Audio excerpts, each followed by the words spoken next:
কথাই আছে 12 দিনে বারণী 13 দিনে রহনী।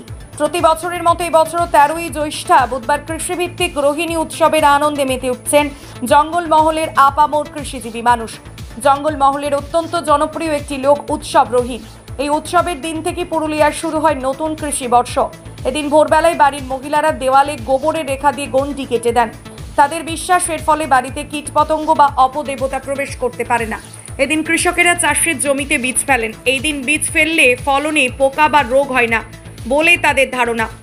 ফলনও ভালো হয়ে থাকে। অনেকে আবার বাড়ির উঠোনে নতুন তুলসী মঞ্চ প্রতিষ্ঠা করেন। বিকালে বাড়ির মেয়েরা জমি থেকে খানিকটা মাটি সংগ্রহ করে বাড়ির কোণে বা তুলসী মঞ্চে রাখেন। এই মাটিকে তারা অত্যন্ত পবিত্র বলে মনে করে। তারা মুখে কালি রং মেখে বাদ্যযন্ত্র বাজিয়ে পাড়ায় পাড়ায় ঘুরে বেড়ায়।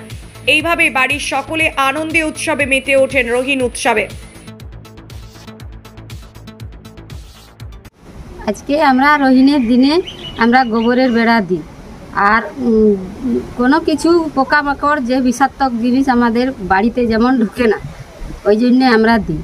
আর আমাদের আজকের দিন আমরা ধান বীজ খেতে ফেলাই। গোবরের বেড়াটা ওই বলে কি কোনো কিছু ঘরের ভিতরে সামাই না।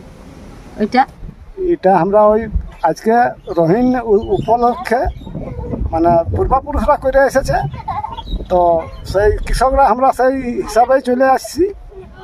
আর এই পূজাটা ওইটার জন্যই করি, আজকের দিনে বীজ ফেললে ভালো ধানের ফলন দেখা যায়। এই রোহিণের 13 দিনের এই মাসের 13 দিনে জ্যৈষ্ঠ মাসের 13 দিনে হয়। এটা আমরা আমাদের কৃষক ভাইরা আছে সবকাই সেইবারে সবকাই মিলে নিয়ে করি। পূর্বপুরুষ থেকে আমাদের করে আসছে। বলবো আমাদের আজকে রোহিণ আছে, তাহলে মাটি নিয়ে আসবো। আর মোটামুটি আমাদের 6টার দিকে আমরা বীজ ফেলাবো। ওটা একটা নিয়ম আছে, হয়তো 2 মুঠা ফেলাই 4 মুঠা ফেলাই। ওটা আমাদের নিজের যার নিজের জমি আছে তার নিজের জমিতে ওটা ধান একটা মুঠ বাইরাবার, মুঠ যেটা বাইরাই সেই মুঠ বাইরাবো।